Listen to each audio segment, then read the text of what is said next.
웨스트민스터 소요리문답 1번 전시회 우리가 함께 했었는데 그 1번 문항이 뭐냐면 사람의 제일된 목적이 무엇입니까? 라는 그런 질문에 답이 뭐냐면 하나님을 영화롭게 하고 영원토록 그를 즐거워하는 것입니다 라고 답하고 있습니다.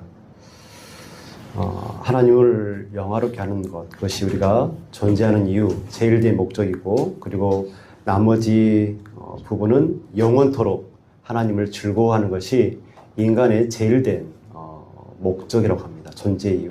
그러니까 우리가 하나님을 영광스럽게 해드리는 것이 제일 중요한데, 나머지 한 부분은 하나님을 영원토록 즐거워하는 것이 정말 중요하다. 그것이 우리 인생의 제일된 목적이어야 된다라고 말하고 있죠. 여기서 즐거워하다라는 말은 enjoy로 영어 사전에, 영어 성경에 표현되어 있는데, 이 말은 단순히 우리가 기분이 좋아지는 것을 말하지 않고 머리로 하는 지식이 아니라 실제로 참여함으로 인하여서 느껴지는 그런 것이라고 볼 수가 있습니다. 그러니까 하나님을 생각하는 것이 아니라 하나님을 누림으로부터 오는 그런 즐거움이 바로 이 즐거움이라고 볼 수가 있는 것이죠. 그래서 어떤 신학자들은 이 즐거움을 향유로 바꿔서 말하기도 합니다. 그러니까 영원토록 하나님을 향유하는 것, 이것이 인간의 제일된 목적이다라고 보는 거죠. 향유는 한자를 그대로 풀면 누릴 향자에 있을 유입니다. 누림이 있다. 그렇게 이야기하죠. 여러분 어떤 것을 즐겁게 누리십니까, 여러분? 아기가 엄마를 즐겁게 누리죠. 아이들은 이론과 지식으로 엄마를 사랑하지 않고 그저 엄마가 보이면 웃고 또 엄마 품에 안겨 있으면 평안을 누리고 또 엄마 곁에 있으면 그저 기뻐합니다. 이것이 바로 향유고 또 엄마를 즐거워하는 거겠죠. 양은 할 줄 아는 게 별로 없습니다. 잘 어디에 풀밭이 있는지 시내가 어디 있는지 잘 모르죠. 그래서 목자 곁에 있을 때 가장 평안을 느끼고 행복을 느끼는 게 양이죠. 그래서 양이 목자 곁에 있을 때 양은 목자를 향유한다라고 볼 수가 있겠죠. 이처럼 하나님을 향유한다는 것은 하나님과 함께하면서 하나님 안에서 기쁨과 만족을 누리는 것이 바로 향유함이라고 볼 수가 있습니다. 그렇다면 우리가 이 땅에서, 이 생에서 하나님을 직접 누릴 수 있는 가장 분명한 방법이 뭐가 있을까요? 이 땅에서 하나님을 향유할 수 있는 가장 분명한 방법이 뭘까요? 그것은 은혜입니다. 은혜. 우리가 하나님께 은혜를 받으면 하나님을 향유할 수 있고 하나님을 즐거워할 수가 있습니다. 이 은혜의 수단에 뭐가 있냐면 말씀이 있고 기도가 있고 성만찬이 있습니다. 그 가운데서 하나님을 즐거워하고 향유할 수 있는 그것을 가장 선명하게 드러내 보이는 것이 바로 성만찬입니다. 성만찬.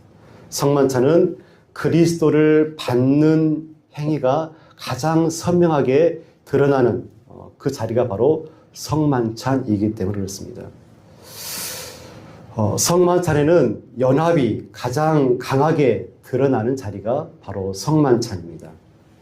무엇이 가장 강하게 드러난다고요? 연합입니다. 연합.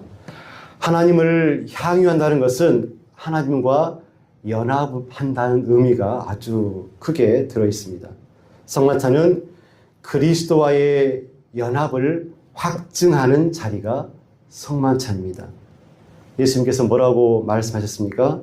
내 살을 먹고 내 피를 마시는 자는 내가 그 안에, 그가 내 안에 거하나니라고 말씀하시죠. 예수 그리스도를 먹고 마심으로 인하여서 예수가 내 안에, 내가 예수 안에 거할 수 있다는 것이죠. 하나님을 향유한다는 것은 하나님과의 연합이고 예수 그리스도와의 연합, 그리고 성만찬은 그 연합을 가장 감각적으로 확실하게 확증해주는 은혜의 자리라고 볼 수가 있습니다. 그래서 우리가 이 땅에서 이 생에서 가장 구체적으로 하나님을 향해할 수 있는 방법이 바로 성만찬이다라고 볼 수가 있습니다. 두 번째로 성만찬은 미래의 영광을 미리 맛보는 자리가 바로 성만찬이기 때문에 그렇습니다. 청교도들, 그러니까 청교도들은 성만찬을 뭐라고 표현하냐면 천상의 혼인잔치라고 이야기했습니다. 천상의 혼인잔치가 바로 성만찬이다. 미리 천국 잔치를 미리 맛볼 수 있는 곳이 바로 성만찬이다라고 이렇게 생각을 했습니다. 이 땅에서, 이 생에서 하나님을 향유하는 것은 때로는 부분적입니다. 온전하지 않고 부분적이고 또 가려져 있고 믿음만으로 붙잡을 수 있는 것이기 때문에 그렇죠. 우리는 아직 얼굴과 얼굴을 대하여 보지 못하기 때문에 간접적으로 하나님을 맛보고 예수 그리스도를 맛보고 연합할 수가 있는데 이런 면에서 있어서 성만찬은 하늘의 실체를 맛보게 합니다. 그래서 성만찬은 완전한 잔치가 아니지만 분명히 하늘의 맛을 품고 있는 자리이기 때문에 성만찬이 하나님을 향유할 수 있는 귀한 것이라고 볼 수가 있습니다. 성만찬은 셋째로 사랑의 교통입니다. 향유가 사랑의 교통이기 때문에 그렇습니다. 왓슨이라는 어느 신학자는 향유를 어떻게 정의를 했냐면 하나님과의 달콤한 교제라고 향유를 표현했습니다. 예수님은 사랑으로 자기의 몸을 내어주셨죠. 십자가에. 그래서 이것을 기념하는 것이 바로 성만찬입니다. 하나님의 예수님의 그 사랑을 기억하면서 예수님의 떡과 살과 피를 마시는 그런 자리가 성만찬이지 않습니까? 그래서 우리는 예수 그리스도의 살과 피를 받아 마시고 누림으로 또 사랑함으로 반응함으로 또 향유할 수 있는 것이죠. 이것이 이 땅에서 이 생에서 우리가 하나님을 직접 누리고 향유할 수 있는 그런 방법입니다. 두 번째로 내 생에서 다가올 세상, 그 세상에서 하나님을 향유할 수 있는 그런 방법이 있습니다. 그게 뭐냐면 곧 은혜 생활을 통하여서 우리가 하나님을 이 생에, 내 생에서 향유를 할 수가 있습니다. 우리가 이 땅에서 하나님을 즐거워하고 하나님을 향유하는 것이 무척 중요한데 내 생에서도 천국에서도 하나님을 즐거워하고 향유할 수 있으려면 미리 먼저 선행되어져야 될 것이 바로 은혜 생활입니다. 은혜로 이 땅에서 하나님을 향유하고 즐거워할 수 있다라고 방금 말씀드렸는데 이 땅에서 향유하는 것이 하나님을 즐거워하는 것이 천국에서의 하나님과의 향유가 되기 위해서 절대적으로 필요한 것이 바로 은혜 생활이다라는 것을 우리가 꼭 기억했으면 좋겠습니다. 다시 말해서 장차 천국에서 영광 가운데 하나님과 교제하기 위해서 앞서 선행되어야 할 것이 이 땅에서 은혜 가운데 그분과 하나님과 일치된 삶을 살아야지만이 천국에서 내 생에서도 하나님과 향유할 수 있음을 우리가 꼭 기억했으면 좋겠습니다. 하나님과 하나님의 백성 그 사이에서 왕과 왕의 자녀로서 합당한 삶을 살 수 있어야지만이 우리가 하나님을 즐거워할 수 있습니다. 여러분 왜 그럴 수 있습니까? 우리가 하나님을 향유하는 사람으로 살아간다는 것은 하나님을 닮아가는 사람들이기 때문에 그렇습니다. 우리가 하나님을 닮아가는 사람들이기 때문에 그렇습니다. 하나님을 즐거워하며 산다는 것은 단순히 감정적으로 하나님을 기뻐하는 것이 아니라 하나님과 가까이 지내면서 그분의 성품을 닮아가는 삶을 의미합니다. 그래서 하나님의 자녀는 지금부터 거룩과 순종의 삶을 살아가면서 하나님과 하나님의 뜻을 같이 하려고 노력해야 합니다. 두 번째로 우리가 하나님의 자녀이기 때문에 그렇습니다. 우리는 하나님의 은혜로 하나님의 자녀가 되었죠. 자녀가 부모를 닮듯이 하나님의 자녀도 하나님을 닮아가는 그런 삶을 살아야 합니다. 이것은 구원을 얻기 위한 그런 조건이 아니라 구원받는 사람에게 자연스럽게 나타나는 그런 변화이기도 하죠. 그래서 우리는 하나님의 자녀이기 때문에 그렇습니다. 세 번째로 장차 천국에서 누릴 삶을 미리 살아가는 것이기 때문에 그렇습니다. 천국에서는 우리가 하나님과 완전한 교제 가운데 살게 되겠죠. 그래서 성도는 이 땅에서도 성령의 은혜 안에서 하나님과 동행하며 그 영광을 조금씩 미리 맛보며 살아가도록 그렇게 부름받은 자들이기 때문에 그렇습니다. 우리가 하나님을 영원히 향유할 성도라고 한다면 지금부터 하나님의 자녀로서 그분의 성품을 닮아서 거룩과 영광으로 변화되는 삶을 살도록 노력하는 성도가 되어야 하겠습니다. 오늘 본문 말씀을 보면 11절 말씀에 충만한 기쁨이라고 말씀하고 있죠. 이 충만이라는 단어는 배부름에서 나온 말입니다. 배부름. 굶주린 사람이 배부르게 먹은 상태가 바로 이 충만이죠. 우리가 한 끼, 두 끼, 세 끼를 굶었을 때, 그 나중에 음식이 있었을 때 그 음식을 충만히 먹었을 때 느끼는 이 감정이 바로 충만이라고 볼 수 있는데, 이 충만은 단순한 그런 만족이 아니라 결핍이 채워진 상태라고 볼 수 있습니다. 부족함이 채워진 그런 상태라는 것이죠. 그러므로 주의 앞에서는 충만한 기쁨이 있다. 이 말은 하나님 앞에 서면 영원히 배부르게 된다라는 그런 뜻이죠. 우리가 하나님 앞에 섰을 때 우리의 영혼이 꽉 차게 충만하게 우리의 영혼이 배부를 수 있다라는 것이죠. 여기서 중요한 것은 장소와 시제를 우리가 좀 기억했으면 좋겠습니다. 장소가 어디입니까? 주의 앞이죠. 주의 앞. 주의 앞, 곧 이 주의 앞이라는 말은 하나님의 임재, 하나님의 면전 앞이라고 볼 수가 있습니다. 그러니까 기쁨의 근원은 어떤 환경이 좋아서 우리가 기쁘고 즐거우는 것이 아니라 하나님 앞에 섰을 때 우리가 기뻐하고 그 기쁨이 충만할 수 있음을 우리가 꼭 기억했으면 좋겠습니다. 그리고 이 고백은 미래형이 아니라 현재형으로 되어 있습니다.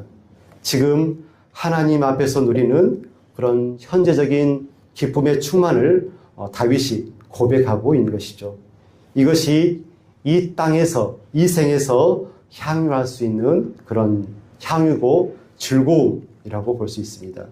우리가 믿음으로 또 말씀과 예배 가운데 그리고 성망찬의 식탁에서 우리는 실제적으로 영혼의 배부름을 만끽하는 그런 경험을 가질 수가 있습니다. 하지만 완전하지는 않죠. 왜냐하면 이 땅이기 때문에, 이 땅에서의 삶과 믿음이기 때문에 완전하지는 않지만 분명히 실제하는 그런 것이죠. 하나님은 이 땅에서 이미 우리에게 그 기쁨과 충만함을 주셔서 우리 영혼을 충만히 먹이시는 하나님을 밝히고 있습니다.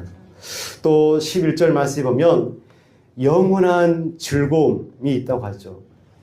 주의 오른쪽에는 영원한 즐거움이 있나이다 라고 말씀하죠.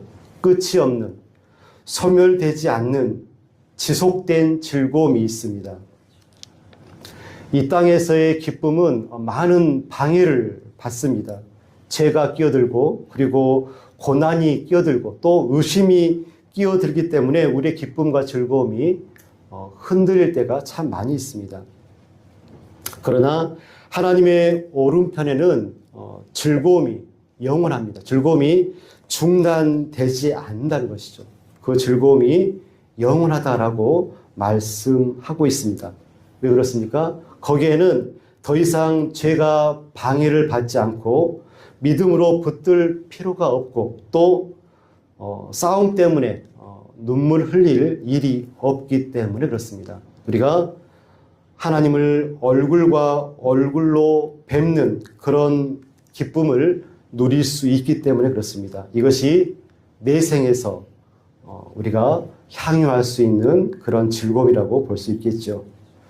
그러면 이 생과 내 생에서의 그런 관계를 한번 살펴보면 이 생은 하나님의 임재 안에서 그 기쁨을 맛보는 자리이고 내 생은 하나님의 영광 가운데 그 기쁨이 완전하게 이루어지는 자리가 바로 내 생이죠. 이 생이 부분적인 배부름이라고 한다면 내 생은 끝이 없는, 끝없이 이어지는, 그 즐거움이 이어지는 그런 잔치와 같습니다. 이 땅의 소리는 하나님 안에서 참된 만족을 경험합니다. 그러나 그것은 아직 완전한 충만이 아니죠. 마치 잔치를 앞두고 음식들을 조금 맛보는 것과 같은데 맛보는 것으로는 그 기쁨이 완전해지지가 않지만 우리가 더 큰 잔치가 준비되어 있음을 우리가 잘 알 수는 있습니다. 하나님을 즐거워하는 삶은 죽어서 시작되는 것이 아니죠. 주님 안에서 이미 충만한 기쁨을 우리가 만끽하며 살아갑니다. 그러나 그 충만은 언젠가 영원으로 확장될 줄 우리가 믿습니다. 지금 우리는 맛볼 뿐이고 장차 우리는 완전히 영원한 즐거움을 누리는 그런 삶을 살 줄로 믿으면서 살아가고 있는 것이죠. 여러분, 문제는 이겁니다. 이 생에서 하나님을 즐길 것인가? 아니면 자기의 정욕대로 살 것인가? 베드로후서 3장 3절에 육체의 정욕과 안목의 정욕과 이 생의 자랑을 즐길 것인가? 둘 중 하나를 선택해야 되겠죠. 많은 사람들이 하나님을 즐기는 대신에 자기의 정욕을 인생의 제일 된 목적으로 삼고 살아가고 있습니다. 하지만 그들의 삶을 살펴보면 필경은 살이 그 간을 뚫기까지 이를 것이니라. 화살이 그 간을 뚫기까지 그들은 정욕에 빠져 살아가는 삶을 이어져 나갈 텐데 한 방울의 쾌락을 위해서 진노의 바닷물을 마시는 그런 삶이라고 볼 수가 있겠죠. 우리는 그런 삶이 아니라 하나님을 즐거워하는 그런 삶이 되어지기를 간절히 부탁드립니다. 여러분, 하나님이 어떤 하나님이십니까? 하나님은 충만한 기쁨이고 영원한 즐거움이 하나님이십니다.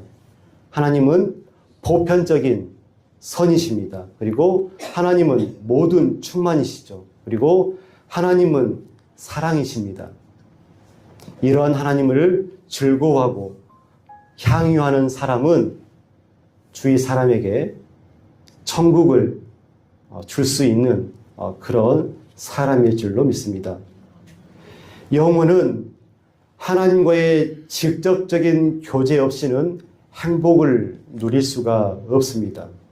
하나님과 교제를 해야지만이 행복을 누릴 수 있다는 것이죠. 하나님은 최고의 선이고 충만한 기쁨이요 영원한 즐거움이기 때문에 하나님과 교제가 있어야 합니다. 어거스틴은 아시죠? 성 어거스틴은 젊어서 수많은 쾌락을 추구했던 인물입니다. 근데 그가 고백록에서 이렇게 고백하죠. 주께서 우리를 주를 위하여 지으셨으므로 우리의 마음은 주 안에서 시기까지 평안이 없습니다. 라고 말을 하죠. 솔로몬은 세상에 있는 많은 쾌락들, 즐거움을 다 누린 후에 전도서 2장 11절에 모두 헛되어 바람을 잡는 것과 같다라고 말씀했죠. 하지만 전도서 12장 13절의 말씀에 일의 결국을 다 들었으니 하나님을 경외하고 그의 명령을 지킬저다. 이것이 모든 사람의 본분이니라 라고 말씀합니다. 결국 인간의 삶의 목적은 하나님과의 관계 속에 있음을 그가 결론 내고 있는 것을 볼 수가 있습니다. 또 C.S. 루이스는 인간의 욕망과 하나님을 연결하면서 이렇게 말하고 있습니다. 인간의 마음속에 이 세상 어떤 것으로도 채워지지 않는 갈망이 있다고 한다면 그것은 우리가 다른 세계를 위해 창조되었기 때문에 그렇다. 토저라는 분은 또 이렇게 말을 합니다. 하나님과의 교제 없이 인간의 영혼은 결코 만족할 수 없다. 하나님을 영원토록 즐거워하는 것, 하나님을 향유하는 것은 사명에 충성하는 자극제가 되어집니다. 고린도전서 15장 10절 말씀에 이렇게 말씀합니다. 그러나 내가 나된 것은 하나님의 은혜로 된 것이니 내게 주신 주의 은혜가 헛되지 아니하여 내가 모든 사도보다 더 많이 수고하였으나 내가 한 것이 아니요 오직 나와 함께 하신 하나님의 은혜로다. 사도 바울이 많은 사도들보다 더 많이 수고를 했던 인물이죠. 바울은 왜 이토록 열심을 내어서 하나님께 충성했을까요? 그 원인이 어디에 있었을까요? 그는 말합니다. 고린도전서 5장 14절 말씀입니다. 그리스도의 사랑이 우리를 강권하시도다. 바울의 수고와 헌신은 의무감에서 나온 것이 아니라 그리스도를 향한 사랑과 기쁨에서 나온 것이다 라고 본인은 그렇게 말하고 있습니다. 그래서 하나님을 영원토록 즐거워하는 것, 그것은 단순한 감정이 아니라 사명을 살아가게 하는 능력입니다. 우리가 이 땅에서 하나님의 백성으로 예수 그리스도의 제자로 부름받은 사람으로 그 충성된 사명을 잘 감당하고 충성된 삶을 살기 위해서 우리가 영원토록 하나님을 즐거워하고 향유하는 우리가 되었으면 좋겠습니다. 기도하겠습니다. 사랑과 은혜가 풍성하신 아버지 하나님, 우리가 하나님을 즐거워하기를 간절히 소원합니다. 세상을 살아갈 때 많은 즐거움들이 있고 즐길 거리가 있지만 그것이 온전한 즐거움이 아닌 줄 우리가 믿습니다. 오직 우리를 사랑하신 하나님을 즐거워하며 그 하나님을 누리며 향유하며 살아가는 우리가 되기를 간절히 소원합니다. 사도 바울의 그 헌신과 봉사와 사명 감당이 예수 그리스도의 온전한 일치와 연합과 향유를 통해서 그가 온전히 하나님께 충성되이 쓰임 받은 사실을 우리가 기억할 때 하나님, 우리가 온전히 하나님을 즐거워하고 향유함으로 인하여서 온전히 우리에게 주어진 귀한 부름의 사명을 잘 감당하며 살아가는 온전한 하나님의 제자들이 다 되시도록 하나님 도와주옵소서. 예수님의 이름으로 기도드리옵나이다. 아멘.